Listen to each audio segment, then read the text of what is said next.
오늘 함께 볼 말씀은 창세기 44장입니다.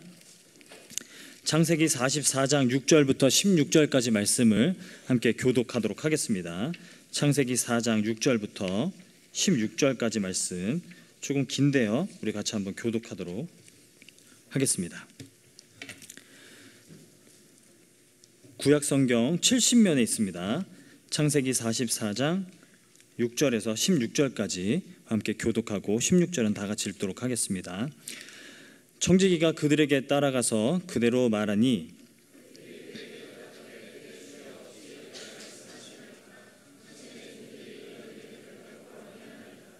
우리 자루에 있던 돈도 우리가 가나안 땅에서부터 당신에게로 가져왔거늘 우리가 어찌 당신의 주인의 집에서 은금을 도둑질하리이까?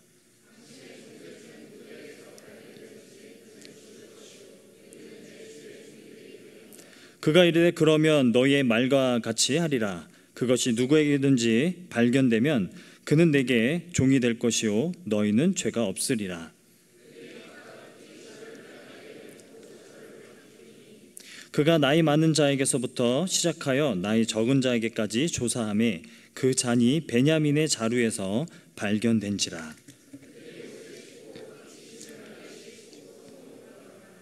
유다와 그의 형제들이 요셉의 집에 이르니 요셉이 아직 그곳에 있는지라. 그의 앞에서 땅에 엎드리니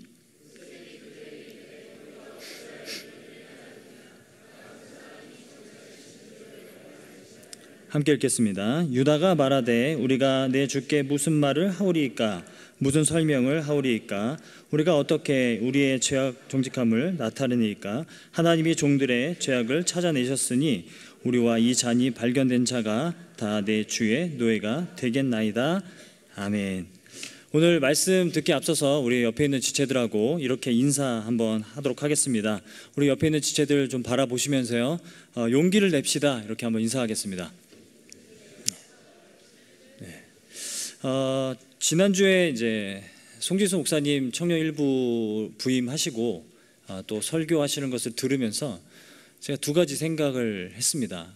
첫 번째는 많은 분들이 저에게 이제 피드백을 주셨지만 지난주 설교가 매우 좋기도 했고 그리고 설교 시간이 매우 좋았다 이런 얘기를 많이 해주셨어요. 그래서 내가 설교 시간이 굉장히 길었구나 이런 생각을 좀 하게 되었고요. 그래서 반성을 하는 시간을 가졌고 또 하나는 송지수 목사님께서 이제 본인이 말이 너무 빠르다고 하셨는데 그럼 저는 정말 못 알아듣게 그렇게 얘기하는 게 아닐까라는 생각을 했습니다. 그래서 지금도 굉장히 의식이 되네요. 말을 천천히 해야겠다라는 생각이 듭니다. 그리스도인의 용기라는 주제로 우리가 본문은 다르지만 이 주제를 가지고 몇 주에 걸쳐서 계속 말씀을 함께 나눠보려고 합니다. 우리가 그리스도인들에게 있어서 어떤 덕을 생각할 때 가장 중요하게 다뤄주는 덕 중에 하나가 이 용기이거든요. 그래서 성경을 보게 되면 이 담대하라, 두려워하지 마라 이런 말씀들이 굉장히 많이 나오게 되는데 그리스도인들에게서 이 용기는 어떤 의미를 갖게 되는가에 대해서 함께 계속해서 말씀을 좀 나눠보기를 원합니다. 여러분 우리는 창세기를 올해 계속 보고 있었는데요.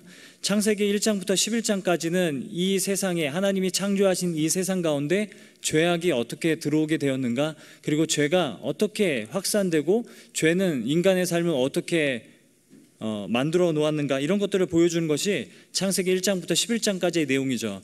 그리고 창세기 12장부터 하나님은 아브라함과 이삭과 야곱과 요셉의 내 인물을 삶을 통해서 하나님 나라가 무엇이고 그리고 하나님의 백성답게 살아가는 삶이 무엇인지를 성경을 통해서 우리들에게 말씀하십니다. 죄가 만연한 세상 가운데 하나님의 백성들은 어떻게 살아가는가를 말씀하시는 것이 창세기 12장부터 50장까지의 내용이라고 보시면 될 것 같아요. 따라서 여러분 창세기 37장 이후에 나오는 그 요셉에 관한 이야기는 우리의 관심처럼 요셉이 어떻게 해서 총리가 되었는가 이것에 대해서 관심이 있는 것이 아니라 오히려 요셉의 인생을 통하여서 하나님의 그의 가정을 어떻게 회복하시고 또 하나님의 백성을 어떻게 회복하셔서 하나님의 백성답게 이 땅을 살아가도록 변화시키시는가에 관해서 말씀하신다라는 것이죠. 이렇게 보면 하나님의 관심은 요셉이 총리가 되는 데 있지 않습니다. 오히려 요셉의 형제들이 변화되는 데 있습니다. 이것을 신학적으로 이야기하면요, 하나님은 성공에 관심이 있으신 게 아니라 성화에 관심이 있으시다라고 그렇게 말씀드릴 수 있을 것 같아요. 하나님은 우리의 삶 가운데 하나님은 계속 찾아오셔서 우리를 거룩하게 다듬어 가십니다. 그것을 성화라고 합니다. 하나님은 우리의 죄악된 삶을 바꾸셔서 우리가 하나님의 백성다운 삶으로 살아갈 수 있도록 끊임없이 우리의 인생 가운데 찾아오셔서 우리를 다듬어 가셔서 우리가 마침내 하나님다운 삶, 그리고 하나님의 자녀다운 삶을 살아갈 수 있도록 우리를 성화시킨다는 게 여러분 성경이 말하고 있는 큰 주제 중에 하나라는 것이죠. 여러분, 요셉은 자신을 죽이려고 했고 또 애굽의 노예로 팔아버렸던 그 형제들을 용서했습니다. 그리고 그 형제들과 함께 화해의 긴 여정을 걸어가기로 요셉은 다짐을 하게 되죠. 그런데 요셉의 관심은 거기서 그치지 않습니다. 그냥 형제들에게서 미안하다, 잘못됐다 이 얘기를 듣는 것에 그치지 않고 요셉의 관심은 형들의 삶이 변화되는 데 있었죠. 하나님의 관심도 그렇습니다. 하나님의 관심도 요셉의 형제들, 야곱의 아들들이 어떻게 변화되는가에 관심이 있기 때문에 창세기는 요셉의 형제들이 어떤 과정을 통해서 점점 변화되어지는지에 대해서 이야기하고 있다는 거죠. 여러분, 진정한 용서라는 것은요, 그냥 감정적으로 그냥 미안하다 얘기하고 끝내버리는 그런 것이 성경이 말하는 진정한 용서는 아닙니다. 여러분, 진정한 용서는 우리에게 일어난 죄가 얼마나 심각한 죄였고 그 죄를 우리가 뽑아내기 위해서는, 다시는 이러한 죄가 일어나지 않기 위해서는 우리는 어떻게 살아가야 되는가 충분히 반성하는 것이 성경이 말하고 있는 진정한 의미의 용서라는 것이죠. 우리의 용서를 보게 되면 감정적으로 용서할 때가 굉장히 많고, 그리고 어떤 이벤트처럼 그냥 용서하고 넘어가 버릴 때가 굉장히 많은데, 성경이 우리들에게 도전하는 용서라는 것은 다시는 그러한 일들이 우리의 삶에 일어나지 않도록 우리가 뉘우치고 그리고 충분히 함께 죄의 뿌리를 뽑아낼 수 있도록 노력하는 것이, 그것이 참된 용서라는 것을 우리들에게 가르쳐 준다는 것이죠. 오늘 44장을 보게 되면요, 요셉이 음모를 꾸밉니다. 자기가 용서한 형제들에게 어떤 음모를 꾸며요. 그런데 요셉이 이렇게 음모를 꾸미는 것에 대해서 좀 불편하게 생각하는 그런 사람들도 있습니다. 이거 보복이 아닌가, 은근히 그냥 보복하는 게 아닌가라는 생각을 갖는 그런 분들도 계시죠. 하지만 요셉의 관심은 형제들이 어떻게 변화되어지는가에 있었고, 그리고 형들이 지금까지 살았던 삶의 방식을 뿌리 뽑고, 그리고 새로운 하나님 자녀다운 삶의 방식을 그들이 체득하고 그들을 받아들이고 살아가는 것에 있었기 때문에 요셉의 형제들이 어떻게 변화되어지는 것에 대해서 무척 관심이 있고 그것을 관찰하고 있다는 것으로 보면 될 것 같습니다. 만약에 제 아들이 저에게 어떤 잘못을 했다 한다면 저의 관심은 화해 수준이 아니에요. 그냥 아들에게 아빠 미안해요, 아빠 다시는 안 그럴게요, 이 얘기를 듣는데 제 목표가 있는 것이 아니라, 제 아들이 어떻게 하면 이 동일한 잘못을 반복하지 않고 완전히 고칠 수 있을까, 내 아들의 이런 잘못된 방법을, 그리고 잘못된 버릇을 어떻게 고칠 수 있을까, 저는 거기에 더 주의 깊게 관찰하면서 보게 된다라는 것이죠. 그게 요셉의 마음이었고 요셉의 형제들을 향한 하나님의 마음이었다는 것을 우리는 알 수 있죠. 요셉의 형제들이 어떻게 달라졌는지를 보고 싶어 했어요. 그래서 두 가지 테스트를 합니다. 그것이 오늘 본문에 등장합니다. 먼저 요셉은요, 자기를 대신할 수 있는 한 사람을 이렇게 정해 놓습니다. 그게 누구냐면 이제 베냐민이죠. 베냐민도 요셉처럼 아버지가 편애하는 사람이거든요.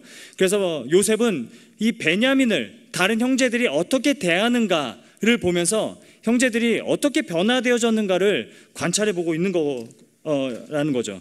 그래서 먼저 우리가 읽지는 않았지만 43장 앞장에 43장 34절을 보게 되면요, 우리 같이 한번 43장 34절을 한번 읽어보도록 하겠습니다. 우리 같이 한번 읽겠습니다. 시작.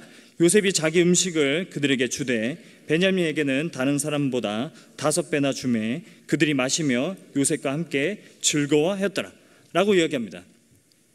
형제들과 음식을 같이 먹는데 일부러 베냐민에게는 다른 형제들보다 음식을 5배나 더 많이 줍니다. 그러면서 관찰을 하는 거죠. 그런데 다른 형제들의 반응이 요셉이 기대했던 것보다 더 놀라웠습니다. 34절을 보게 되면 요셉과 함께 마시며 즐거워하였더라 라고 이야기합니다. 여기서는 그 전에 형들이 보여주었던 어떤 시기와 질투, 미움 이런 것들을 찾아볼 수 없다라는 거죠.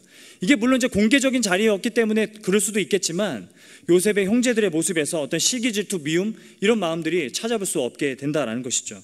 그래서 요셉은 두 번째 음모를 이제 만들어 갑니다. 두 번째 음모는 무엇이냐면 우리가 읽은 본문에 대한 내용입니다.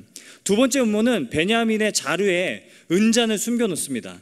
그리고 청지기를 시켜서 음식을 사가지고 돌아가는 요셉의 형제들에게 묻는 거죠. 왜 어찌하여 우리의 주인의 은잔을 너희가 훔쳐가느냐라고 이렇게 모함을 하는 겁니다.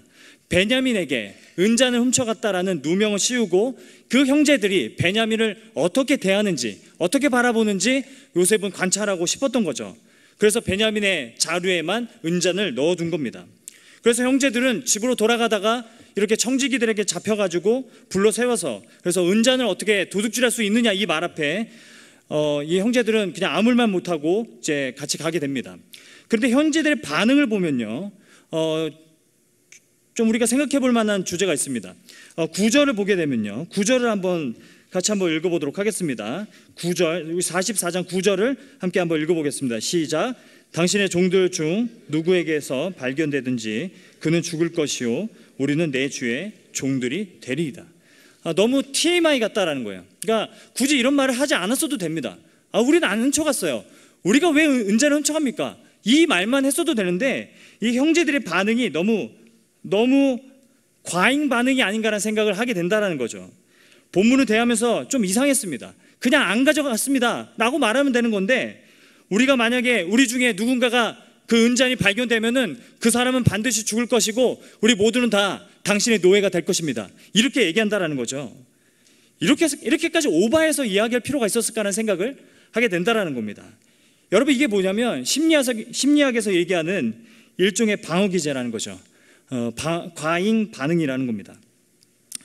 요새 이제 둘째 아들이 집에서 이제 막내를 많이 괴롭히는 일들이 빈도가 늘고 있어요.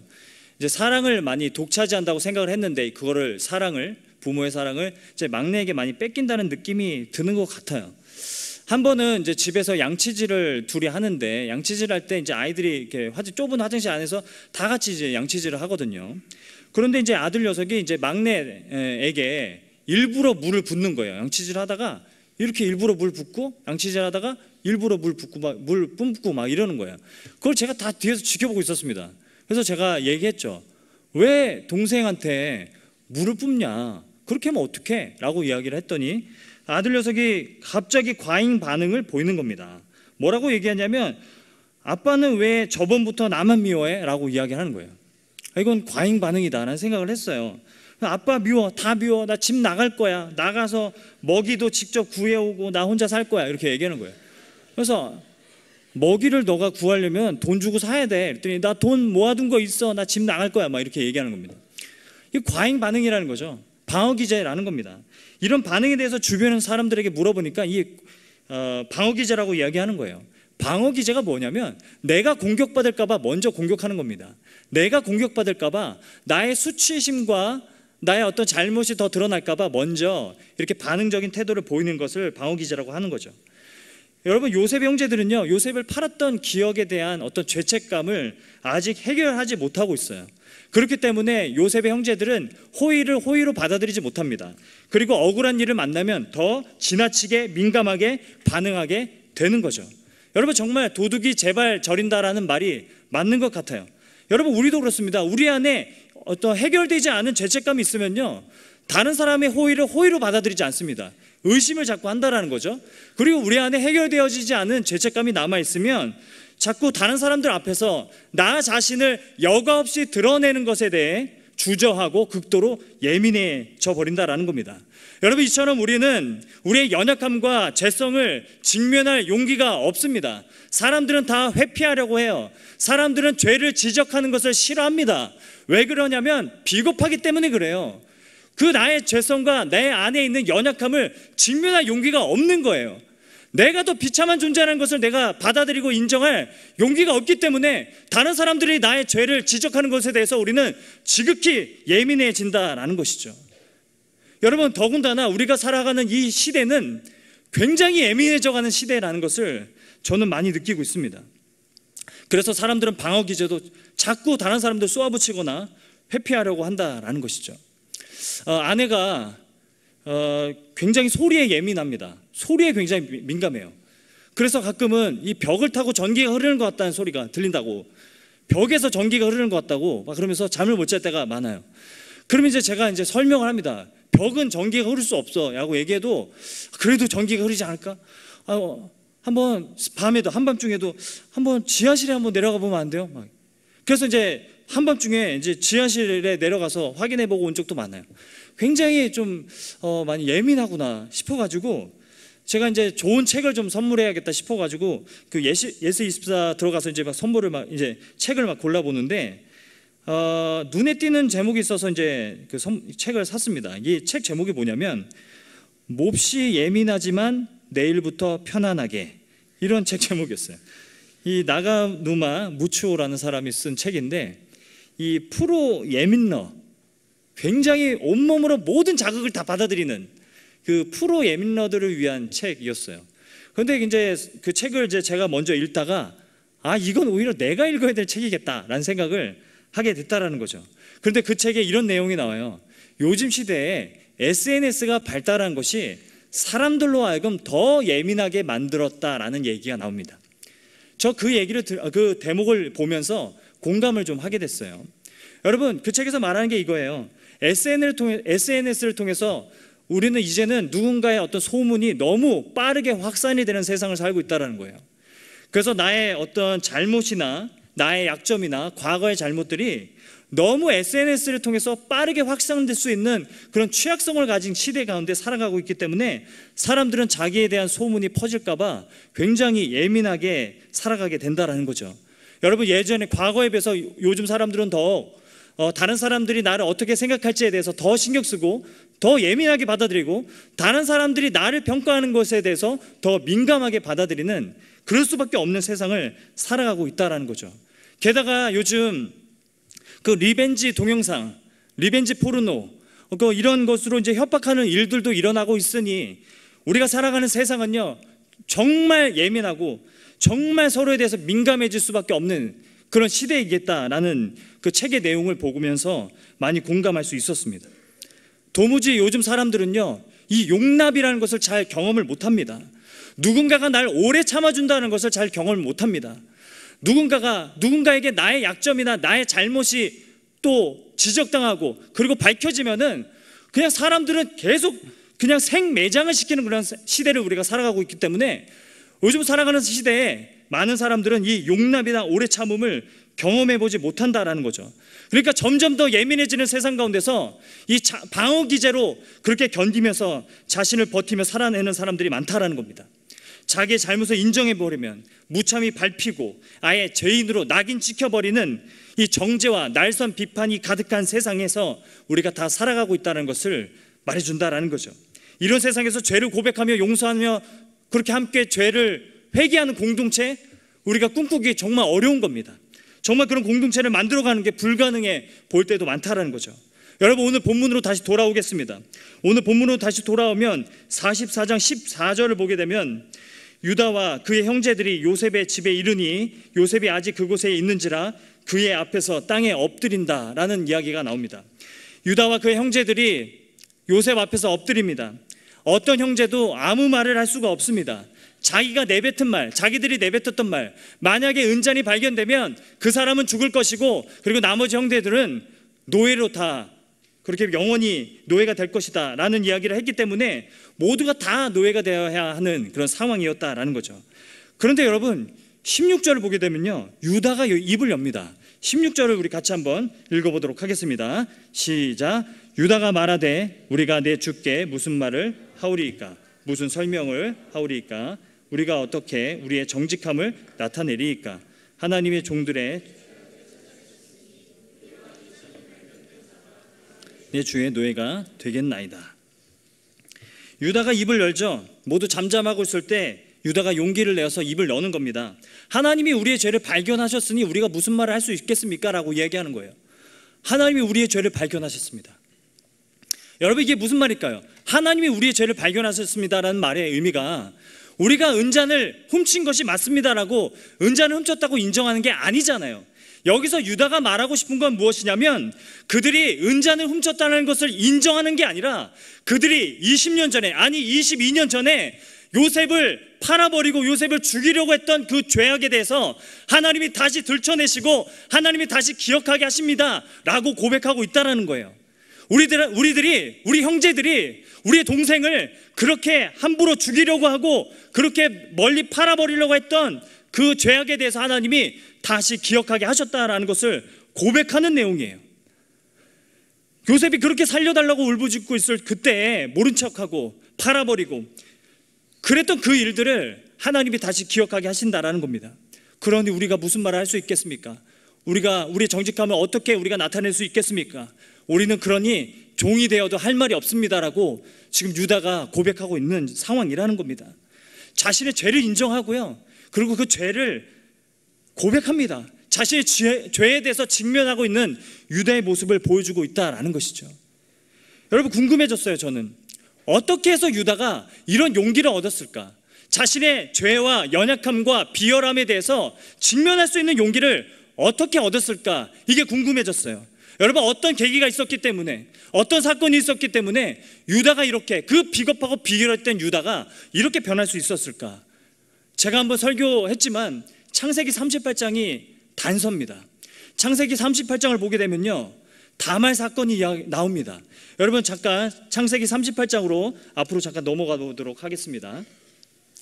창세기 38장을 보면요, 반복해서 나오는 표현이 한 가지 있는데 그것이 무엇이냐면 7절에 보면 유다의 장자 엘이 여호와가 보시기에 악함으로 여호와께서 그를 죽이신지라, 이 표현이 나오고요, 10절에도 그 일이 여호와가 보시기에 악함으로 여호와께서 그도 죽이시니 라고 이야기합니다. 그 행위가, 그 사람이 악함으로 하나님이 그를 죽이시니, 이 표현이 계속 반복해서 등장한다라는 거죠. 그러니까 38장이 우리들에게 이야기하는 것은 이거예요. 유다는요, 자기 아들들이 죽는 것을 보았어요. 자기 아들들이 하나님 앞에 악하였기 때문에 하나님이 반드시 그 악을 심판하시고 그들을 죽이셨다는 것을 직접 보았어요. 그런데 유다는 어떻습니까? 그 며느리 다말에게 더 몹쓸 짓을 하고도 그는 죽지 않았어요. 그는 왜 죽지 않았습니까? 하나님이 유다를 오래 참아주시고 용납해 주셨다라는 거예요. 유다는 용납을 경험합니다. 그 용납을 경험한 것이 유다로 하여금 자기 자신의 죄에 대해서 직면하고 자기의 연약함에 대해서 직면할 수 있는 용기를 갖게 되었다라고 말씀하고 있다라는 것이죠. 그래서 여러분, 38장 26절에 보면 유다가 자기의 잘못을 인정합니다. 유다가 그것들을 알아보고 이르되 그는 나보다 옳도다. 이것을 히브리어로 더 정확하게 지각하면요, 그는 옳고 나는 옳지 못하다 라고 고백하고 있다라는 거예요. 유다를 향한 하나님의 용납과 하나님의 오래 참으심이 유다로 하여금 자신의 연약함을 직면할 용기를 주셨다고 기록하고 있는 것입니다. 그래서 유다가 이런 고백을 할 수 있었다라는 것이죠. 자신의 죄악을 인정하고 자신의 죄의 연약함에 직면한 용기를 유다가 얻게 되었다라고 이야기하고 있다라는 것입니다. 여러분, 성경은요, 하나님께로부터 용기를 얻은 사람들을 계속 소개하고 있는데 제가 생각할 때는 대표적인 인물은 바울인 것 같아요. 바울의 인생을 보면요, 늘 담대했습니다. 비록 자신의 연약함과 죄악이 드러난다 할지라도 그는 담대했던 사람이에요. 우리 신약성경으로 한번 넘어가 보도록 하겠습니다. 신약성경 사도행전 22장인데요 우리 같이 한번 넘어가서 같이 한번 읽어보도록 하겠습니다. 사도행전 22장입니다 신약성경 226면에 있는데요,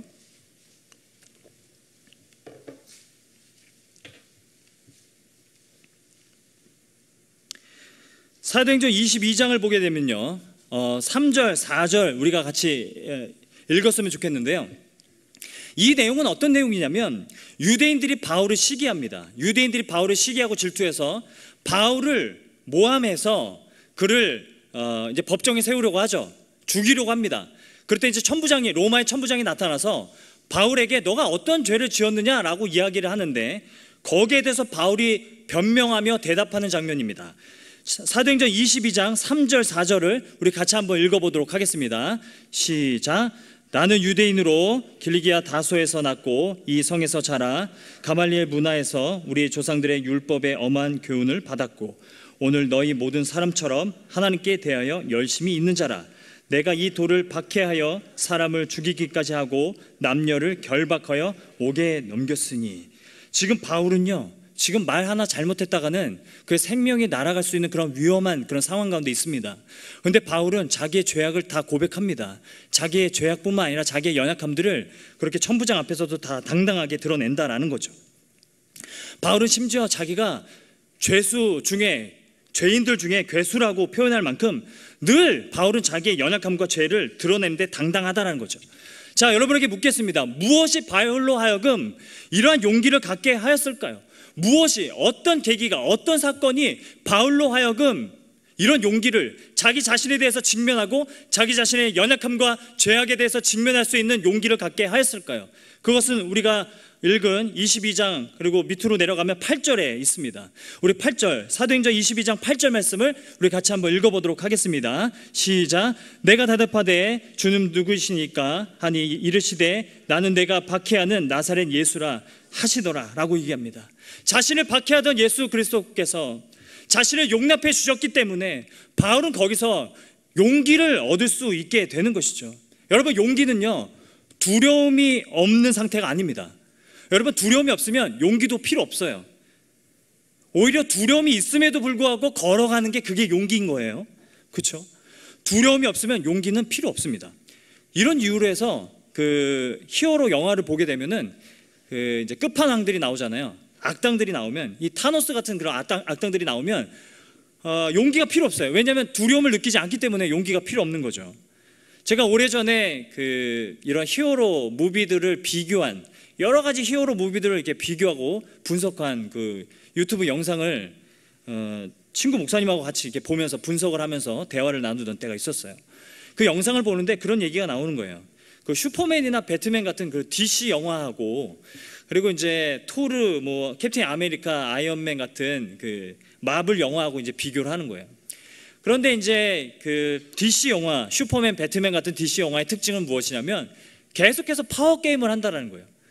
강한 악당이 나타나요. 그럼 내가 더 세져서 그 악당을 물리쳐요. 그럼 그 다음에는 더 강한 악당이 나타나요. 그럼 내가 더 세져가지고 그 악당을 물리쳐요. 그런 파워 게임을 하는 것이 이 DC의 영화의 특징이라고 해요. 그런데 마블 영화의 특징은 좀 다르대요. 마블 영화에서는 이 DC 영화에서 이야기하지 않는 것을 이야기하는데 그게 무엇이냐면 용기라는 거예요. 용기. DC 영화의 특징은 무엇이냐면 히어로들이 힘을 잃기도 하고, 때로는 친구를 잃기도 하고, 때로는 좌절하기도 하고, 그리고 낭망하기도 하지만 그럼에도 불구하고 두려움 속에서 용기를 얻게 된다라는 것이죠. 그것이 그 영화들의 차이점이라고 이야기를 합니다. 기독교가 다른 종교와 비교할 때 여러분 한 가지 구분되는 특징이 하나 있는데요, 그것이 무엇이냐면 바로 용기입니다. 여러분, 다른 신들에게는 용기가 필요가 없어요. 아무런 두려움을 느끼지 않기 때문에, 신은 두려움을 느끼지 않기 때문에 용기가 필요 없는 것이죠. 그래서 코란에서 이야기하는 알라신은요, 용기가 필요 없습니다. 왜냐하면 두려움을 느끼지 않기 때문에 그렇죠. 그런데 성경은 용기를 이야기한다는 거예요. 용기를 말씀하신다라는 거예요. 왜냐하면 성자 예수 그리스도께서는 육신을 입고 이 땅에 오셨습니다. 우리가 느끼는 그 두려움 가운데 하나님이 들어오셨기 때문에 용기를 말할 수 있게 된다라는 거예요. 예수님은 두려움 가운데 들어오셨습니다. 그래서 여러분, 마가복음을 보게 되면요, 예수님이 십자가에 달리시기 전에 겟세마네 동산에 갑니다. 제자들을 데리고 가요. 그러면서 하시는 말씀이 무엇이냐면, 내가 마음이 괴로워서 심히 죽게 되었도다. 너희가 나를 위해서 이곳에서 머물러서 같이 한번 기도해달라. 이렇게 예수님께서 말씀하신다라는 거예요. 그 정도로 예수님은 두려움 가운데 들어오십니다. 두려움 가운데 들어오셔서 용기를 가지고 십자가를 지고 나아가신다는 것을 보여주고 있다는 것이죠. 여러분, 마틴 루터가 이렇게 주석책에서 이런 얘기를 해요. 지금 겟세마네 동산에 있는 이 남자보다 더 두려움을 느껴본 사람은 없다. 왜냐하면 예수 그리스도는 영원 전부터 사랑의 관계 가운데 있었던 그 하나님에게서 진노를 받아야 되는 그 십자가를 앞에 두고 있기 때문이다. 이렇게 얘기합니다. 예수는 두려움 속에서 용기를 내셨습니다. 왜 그랬을까요? 사랑 때문입니다. 우리를 사랑하시기 위해서, 우리를 사랑하셨기 때문에 두려움 가운데서도 용기를 내셨고 죽음 가운데서도 용기를 내셨다는 것이, 그게 복음이 우리들에게 말해주는 소식이라는 것이죠. 예수는 우리를 사랑하셔서 죽음의 두려움 속에서도 용기를 내십니다. 그래서 우리는 그 예수 그리스도를 바라볼 때 용기를 얻을 수 있다고 말씀하시는 겁니다.